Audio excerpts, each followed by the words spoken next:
আসসালামু আলাইকুম। বিবিসি আন্তর্জাতিক বিশ্ব সংবাদে আপনাকে স্বাগত। শুরুতে সংবাদ শিরোনাম, পরে বিস্তারিত। ইন্নালিল্লাহ, আবারও মধ্যপ্রাচ্যে ভয়াবহ তৃতীয় বিশ্বযুদ্ধ শুরু হয়ে গেছে। দখলদার ইসরায়েলি বাহিনী এবং মার্কিন যুক্তরাষ্ট্রকে কোনোভাবেই ছাড় দিচ্ছে না ইরানের বিপ্লবী গার্ড বাহিনীর সদস্যরা। আর এরই মাঝে আমাদের হাতে এসে পৌঁছেছে তৃতীয় বিশ্বযুদ্ধের সর্বশেষ গুরুত্বপূর্ণ সব থেকে তাজা আপডেট সংবাদ আপনাদের জানিয়ে দিব। প্রথমেই জানিয়ে দিব মার্কিন হামলার জবাবে পাল্টা আক্রমণ ইরানের। কুয়েত এবং বাহরাইনকে লক্ষ্য করে ইরান 7টি ব্যালিস্টিক ক্ষেপণাস্ত্র ছুড়েছে বলে জানিয়েছে মার্কিন সামরিক বাহিনী সেন্ট্রাল কমান্ড। মার্কিন যুক্তরাষ্ট্রের বিভিন্ন স্থাপনা এক এক করে গুড়িয়ে দিচ্ছে ইরানের বিপ্লবী গার্ড বাহিনীর সদস্যরা। এদিকে কুয়েতের কাছে $2 বিলিয়ন অস্ত্র বিক্রি করছে যুক্তরাষ্ট্র। মধ্যপ্রাচ্যে যুদ্ধের সময় ইরানের হামলায় ক্ষতিগ্রস্ত উপসাগরীয় দেশগুলোর মধ্যে একটি কুয়েত। এই দেশটির কাছে এবার $2 বিলিয়ন অস্ত্র বিক্রির অনুমোদন দিয়েছে যুক্তরাষ্ট্র। যুক্তরাষ্ট্রের কাজই হচ্ছে তারা মুসলিম দেশগুলো একে অপরের সঙ্গে যুদ্ধ বাঁধিয়ে দিয়ে তারপর অস্ত্রের ব্যবসা করা। এর আগে সৌদি আরবের কাছে তারা $10 বিলিয়ন অস্ত্র বিক্রি করেছে। তারপর সংযুক্ত আরব আমিরাতের কাছে করেছে $7 বিলিয়ন। এবার কুয়েতের কাছে $2 বিলিয়ন অস্ত্র বিক্রি করল যুক্তরাষ্ট্র। জানাবো ইরানের রাডার স্থাপনায় যুক্তরাষ্ট্রের হামলা। ইরানের দক্ষিণ অঞ্চলে রাডার স্থাপনায় হামলা চালানোর দাবি করেছে যুক্তরাষ্ট্রের সেনাবাহিনী। আজ এই হামলার কথা জানায় তারা। যুক্তরাষ্ট্রের সেন্ট্রাল কমান্ড এক বিবৃতিতে বলেছে যে ইরানের 4টি ড্রোন তারা ভূপাতিত করেছে। ড্রোনগুলো হরমুজ প্রণালী দিয়ে এসেছিল এবং সেগুলো আক্রমণ করার চেষ্টা করেছিল। এরপর জানাবো $24 বিলিয়ন জট চুক্তি না হলে বড় যুদ্ধের হুঁশিয়ারি ইরানের। যুক্তরাষ্ট্র এবং ইরানের মধ্যে সম্ভাব্য শান্তি চুক্তি বর্তমানে $2,400 কোটি বাজেয়াপ্ত ইরানি সম্পদ ছাড় দেওয়ার উপর ঝুলে আছে। আজ সিএনএনকে দেয়া এক বিশেষ সাক্ষাৎকারে ইরানের শীর্ষস্থানীয় কর্মকর্তা এবং সর্বোচ্চ নেতা আয়তুল্লাহ মুস্তফা খামেনির সামরিক উপদেষ্টা মোহসিন রেজা এই তথ্য নিশ্চিত করেছেন। একই সঙ্গে তিনি হুঁশিয়ারি দিয়ে বলেছেন, লড়াই পুনরায় আরম্ভ হলে যুক্তরাষ্ট্র একটি অন্ধকার সুড়ঙ্গে প্রবেশ করবে। এবং সর্বশেষ জানাবো যমুনা সেতুর উপর 2 বাসের সংঘর্ষে যান চলাচল বন্ধ, নিহত 1। যমুনা সেতুর উপর 2 বাসের ব্যাপক সংঘর্ষে একজন নিহত হয়েছে। এই ঘটনায় আহত হয়েছে 5 থেকে 7 জন। দুর্ঘটনার পর সেতুর ঢাকামুখী লেন যান চলাচল বন্ধ হয়ে দুই পাড়ায় দীর্ঘ যানজটের সৃষ্টি হয়েছে। প্রিয় দর্শক, এতক্ষণ শুনছিলেন সংবাদ শিরোনাম, এবারে বিস্তারিত। তবে তার আগে বন্ধুরা অনুরোধ থাকবে এই সংবাদটিতে একটি লাইক দিন। এই চ্যানেলে আপনি নতুন হয়ে থাকলে আমাদের সংবাদটি দেখতে দেখতে চ্যানেলটি সাবস্ক্রাইব করে রাখুন। কমেন্ট করে বন্ধুরা আপনার মূল্যবান মতামত জানিয়ে দিন আপনি বিশ্বের কোন দেশ থেকে বা বাংলাদেশের কোন স্থান থেকে আমাদের সংবাদটি দেখছেন এবং শুনছেন। আর বন্ধুরা, আজকের সংবাদ সম্পর্কে আপনার মূল্যবান মতামত জানিয়ে দিন আপনি বিশ্বের কোন দেশ থেকে বা বাংলাদেশের কোন স্থান থেকে আমাদের সংবাদটি দেখছেন এবং শুনছেন।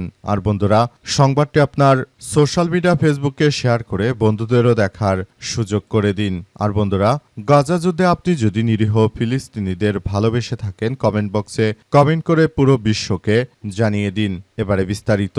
আর বন্ধুরা, সংবাদটি দেখতে দেখতে আপনি বিশ্বের কোন দেশ থেকে আমাদের সঙ্গে রয়েছেন সেটি কমেন্ট বক্সে কমেন্ট করে জানিয়ে দিন। এবারে বিস্তারিত। ইরানের রাডার স্থাপনায় যুক্তরাষ্ট্রের হামলা। ইরানের দক্ষিণ অঞ্চলে রাডার স্থাপনায় হামলা চালিয়েছে যুক্তরাষ্ট্রের সেনাবাহিনী। আজ এই হামলার কথা জানিয়েছে মার্কিন যুক্তরাষ্ট্র। তারা মূলত নতুন করে ইরানের এই রাডার স্থাপনায় হামলা চালিয়ে যেখান থেকে ইরান সবকিছু কন্ট্রোল করে সেটিকে ধ্বংসস্তূপে পরিণত করে তারপর মূলত মধ্যপ্রাচ্য জুড়ে একটি একচ্ছত্র আধিপত্য বিস্তার করতে চায়। তারা তাদের উদ্দেশ্যই হচ্ছে যে তারা আগামীতে এমন কিছু করতে চাইছে যেগুলো আসলে কোনোভাবেই গ্রহণযোগ্য নয়। মূলত ইরানকে শায়েস্তা করার জন্য মূলত মার্কিন যুক্তরাষ্ট্র এই ধরনের সন্ত্রাসী কার্যক্রম আসলে শুরু হয়েছে।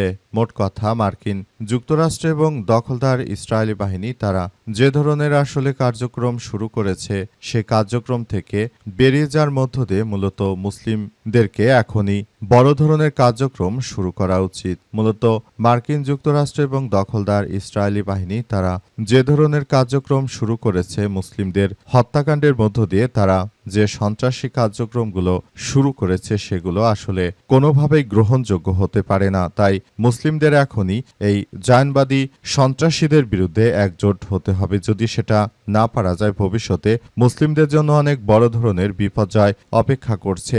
কারণ তারা মুসলিম হিসেবে আমরা যে রাষ্ট্রগুলো রয়েছে সেগুলোকে তারা ধূলিসাৎ করে দেওয়ার জন্য পুরোদমে প্রস্তুতি নিতে শুরু করেছে। মূলত এই দখলদার সন্ত্রাসীদেরকে কোনোভাবেই ছাড় দেওয়া উচিত নয়, কারণ তারা মুসলিমদেরকে যেখানেই পেয়েছে সেখানেই কতল করেছে। তাই তাদের বিরুদ্ধে আমাদের সবাইকে এখনই জেগে উঠতে হবে এবং দখলদারদের বিরুদ্ধে আমাদের পৃথিবীর ইতিহাসে সবথেকে এক বিপর্যয়কর পরিস্থিতি যে সৃষ্টি হয়েছে তার জন্য সবাইকে এখনই এই বিষয়গুলো নিয়ে খুবই গুরুত্ব সহকারে দেখতে হবে।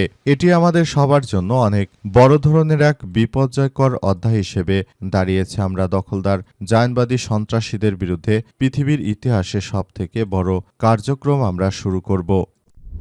$24 বিলিয়ন জট চুক্তি না হলে বড় যুদ্ধের হুঁশিয়ারি ইরানের। যুক্তরাষ্ট্র এবং ইরানের মধ্যে সম্ভাব্য শান্তি চুক্তির বর্তমানে $2400 কোটি বাজে ইরানি সম্পদ ছাড় দেওয়ার উপর ঝুলে রয়েছে।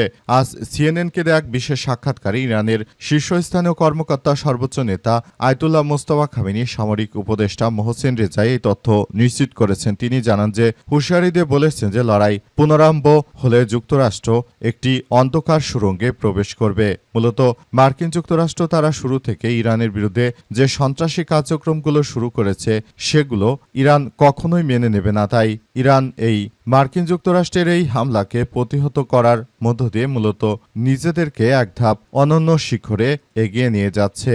মূলত মার্কিন যুক্তরাষ্ট্র এবং দখলদার ইসরায়েলি বাহিনী তারা যে ধরনের মূলত সমস্যাগুলো সৃষ্টি করেছে সেই সমস্যাগুলো পৃথিবীর ইতিহাসে সবথেকে এক ভয়াবহ বিপর্যয়কর অধ্যায়ের মধ্যে তারা পড়েছে। সুতরাং তারা আসলে এখন আর ইরানের হাত থেকে কোনোভাবেই রক্ষা পাচ্ছে না। তাদেরকে যেখানেই পাওয়া যাচ্ছে সেখানেই তাদেরকে একদম ধূলিসাৎ করছে ইরানের বিপ্লবী গার্ড বাহিনীর সদস্যরা। অবস্থায় মার্কিন যুক্তরাষ্ট্র পুরোপুরি ধসে পড়েছে।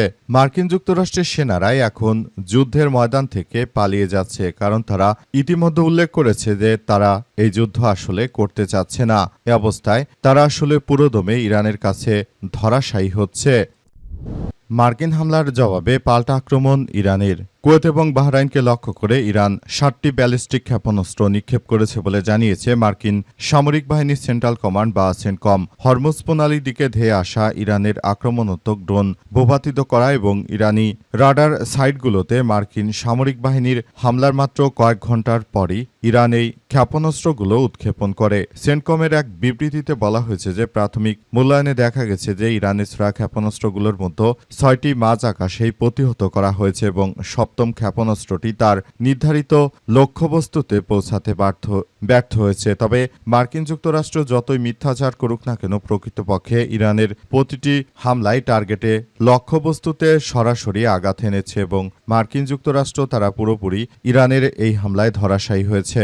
মার্কিন যুক্তরাষ্ট্র এখন তারা যতই মিথ্যাচার করুক না কেন, তারা ইরানের হামলায় কোনো ক্ষতিগ্রস্ত হয়নি, কিন্তু প্রকৃতপক্ষে তারা ইরানের প্রতিটি হামলায় খুবই ভয়াবহভাবে বিপর্যয়ের মধ্যে পড়েছে। মূলত মার্কিন যুক্তরাষ্ট্র শুরু থেকে ইরানের বিরুদ্ধে যে ধরনের সন্ত্রাসী কার্যক্রম তারা শুরু করেছিল, এদের এই সন্ত্রাসী কার্যক্রমগুলো একদম ধূলিসাৎ করে দিয়েছে ইরানের বিপ্লবী গার্ড বাহিনীর সদস্যরা। এ কারণে যুক্তরাষ্ট্র এখন পুরোপুরি ধরাশায়ী হয়ে পড়েছে। তারা এখন চাইলেও ইরানের বিরুদ্ধে কোনো শক্তিশালী পদক্ষেপ গ্রহণ করতে পারেনি। একটি হামলা চালালে ইরান সাথে সাথে পাল্টা হামলা চালিয়ে তাদেরকে জবাব দিয়ে দিচ্ছে। এটি মার্কিন যুক্তরাষ্ট্রের এক ভয়াবহ বিপর্যয়ের লক্ষণ হিসেবে পুরো বিশ্বজুড়ে বিবেচিত হচ্ছে। মার্কিন যুক্তরাষ্ট্র তারা কল্পনা করতে পারেনি যে ইরান আসলে তাদের উপর কোন বড় ধরনের অত্যাচার শুরু করবে, কারণ তারা পুরোপুরি ব্যর্থ হয়েছে। তারা আসলে কোনো কিছুই করতে পারেনি, পুরোপুরি তারা ব্যর্থতায় পর্যবসিত হয়েছে।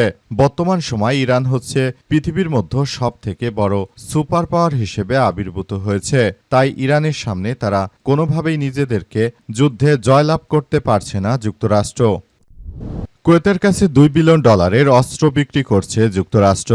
মধ্যপ্রাচ্যে যুদ্ধের সময় ইরানের হামলায় ক্ষতিগ্রস্ত উপসাগরীয় দেশগুলোর মধ্যে একটি হচ্ছে কুয়েত। দেশটির কাছে আবারও $1.98 বিলিয়ন সমরাস্ত্র বিক্রি করছে মার্কিন যুক্তরাষ্ট্র। মূলত যুক্তরাষ্ট্রের টার্গেট হচ্ছে যে তারা এসব রাষ্ট্রগুলো কাছে আসলে নতুন করে তারা সমরাস্ত্র বিক্রি করার মধ্য দিয়ে মূলত তারা এমন কিছু করতে চাইছে যে সারা বিশ্বের বুকে তারা নতুন বড় ধরনের এক সমস্যার সৃষ্টি করতে চাইছে। তাদের উদ্দেশ্য হচ্ছে যে তারা মূলত এই রাষ্ট্রগুলোর উপর এমনভাবে তারা আক্রমণ চালাতে চায় যাতে করে ভবিষ্যতে এই রাষ্ট্রগুলো কখনোই আর ঘুরে দাঁড়াতে না পারে। এজন্য ইরানের উপর আক্রমণ চালিয়ে মূলত এখন তারা নতুন করে প্রতিশোধ নিতে চাইছে। মূলত কুয়েতের মতো এই রাষ্ট্রগুলোর উপর নতুন করে ইরান এই সব অস্ত্রশস্ত্র বিক্রি করার মধ্য দিয়ে মূলত নিজেকে জাহির করার চেষ্টা করছে খুব ভালো হিসেবে। কিন্তু প্রকৃতপক্ষে ডোনাল্ড ট্রাম্প কোনোভাবেই তিনি আসলে কোনো কিছু করতে পারবেন না, কারণ